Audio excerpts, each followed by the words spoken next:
let me just repeat what Jonathan Swan just said. If you've been indicted one too many times, you're not out of, the chicken coop. You're in the White House. In the White House. This is the reality. So some of that, it's almost that polling that you've seen where it's threats to democracy, right? It almost means different things to different people. Like there are a lot of Republicans, especially within the Trump orbit, who believe that lawfare has been used against those who support President Trump. So the line that Jonathan Swan used to say, oh, it could be those who have been indicted one too many times. If you're on Trump's end of that, what are you saying? You're saying, well, yeah, it was because they were targeted for believing in me. And this is just a further replication of the lawfare system against those. Whether or not I believe that to be true is irrelevant to where their frame of mind is to frame what Jonathan is saying more largely to what Trump would believe on that subject.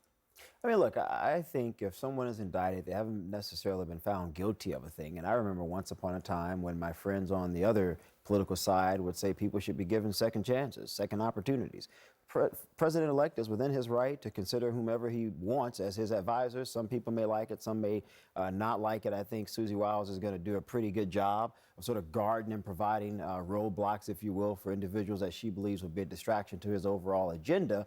But I think it's too soon and too early to be skeptical about who may be in his ear and who may not be in his ear. I think the point though that Jonathan was making was that the White House itself is going to be the end round around kind of the Senate confirmation process, which is partly about public accountability for people who serve in the government. I mean, I presume he would not be the first president to do that. That's actually their prerogative in a way. It is their prerogative. On the other hand, he's not going to want to embarrass members of his party in the Senate, because after all... Do you really think there's anything left to not embarrass much. But, Donald Trump's colleagues in the Senate? There's not much, although it looks like his majority in the Senate will include people who could be embarrassed. My concern is the extent to which he wants to send a signal right from the start that January 6th didn't happen, and that the people he selects are people who participated in the unconstitutional actions in 2021. And that, I think, is going to have a corrosive effect. The very snubbing of the nose of the system by saying, this so-called insurrection, it didn't happen. And, the people who were involved to try to protect me, I'm going to reward all of them. They will all have an important part to play in my administration. I mean, I think we also need to pay attention to the fact that, as we know, Trump is erratic, he's impulsive, and he's back for a second term. And so he's got more experience, he is more prepared, he's familiar with what it was like the first time around. And so, we also have to keep in mind that the system, the Supreme Court, is now essentially very much in play for President Trump. Chevron, the Supreme Court decision that took away a lot of the regulatory protections for Americans, all of these things are just going to, essentially the wheels are off for the Trump administration. It's all, systems go right now. And it's really a question of how, is there any way to contain that while maintaining basic rule of law? One of the other things we're learning today is just about the role of Elon Musk in the transition as it's starting to unfold. He was with Trump on Tuesday. He took a picture with Trump's family. He was on the call with Trump and President Zelensky of Ukraine today. And CNN is reporting that he's been a part of these transition meetings. He's a part of the staffing conversations. He is close to the wealthiest person in the entire world. And now he is basically kind of a part of this running of a shadow government around Trump. Yeah, I think we know from the first Trump administration that there are certain kinds of people that Donald Trump does actually trust and respects, and people who are successful in business are some of those people. Yeah. Obviously, Jared Kushner and Ivanka are not in the White House this go around. To me, it seems like Elon is kind of playing that role. And I don't know that there's really this two-tiered system. I don't think it's so sophisticated three-dimensional chess that, there's the cabinet appointees need approval. I also think a lot of the cabinet appointees in the first Trump administration were central to the agenda. Betsy DeVos at Education, Wilbur Ross at Commerce and the efforts to change the U.S. Census, Scott Pruitt at EPA. There were a number of folks who really did move the ball forward. And I don't buy this differentiation that the sort of the bad guys who were targeted are going to be at the White House. Everybody else will be in the cabinet.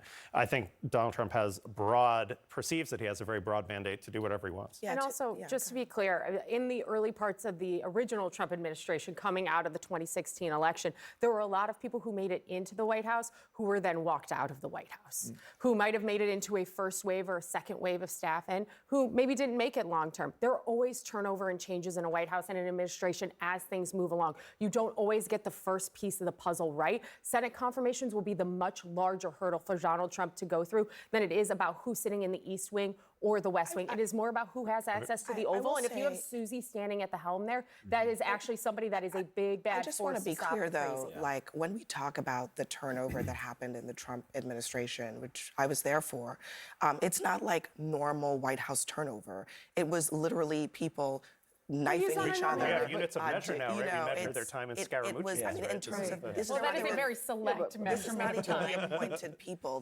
These are the people who are invited in, and they cycled out not because people cycle out, but because there was chaos and division and were knifing of 4 each people other. stabbed, Some of them right? were extremely controversial. So it was incredibly chaotic. I just want people to remember that because I'm that is sure what it was people like. remember that, and they voted for him anyway. It's at his discretion. I worked for the I'm not former saying that they president. shouldn't vote for him, to be He clear. has I'm every just right saying to this is dismiss how he runs he his has- White House. That's fine, and some people aren't going to agree with that type of executive leadership. But it is at his discretion to hire and fire anyone he appoints, and everyone who works for him accepts that. The American people accepted it. They voted for him anyway. He has a clear mandate. So if he decides to be a little chaotic, some folks here may say that's nuts. I wouldn't want to run the White House that way. That's perfectly fine. The American people said they're okay with the way Donald Trump runs the White House. There are more pertinent issues that they're concerned about that they believe he's going to address. I think we got to give the guy an opportunity. He hasn't even I think started that's the right. job again. And We also, also- to be clear, very clear here, it's the pleasure to serve at the It is, discretion of the yes, president, it right? Like is. you are given the honor to work in the White House, and so if the president decides one day you deserve that honor and the next day you don't, you can find any That's job okay. in the country where that is the same exact way. If this election had been a referendum on professionalism in the White House, right, Biden-Harris obviously would have prevailed. It was a very stable White House. It was very respectable. It was ordinary. It was normal. The American people did not care. That was not anything that drove any of their And decisions. I know what I think. Let's keep in mind. I think we focus sometimes too much on cabinets. The modern presidency is run out of the White House. Cabinet secretaries are far less important. They are symbolic, and at times they can play a role in saying no. But for the most part, the White House will define this presidency. So the people that end up close to the president in the White House are the people that matter. And this president has told us on the stump, time and time again, I want loyalists around me.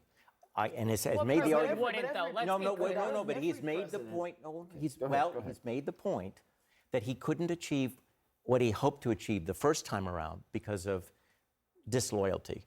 Now that's something new for presidents. So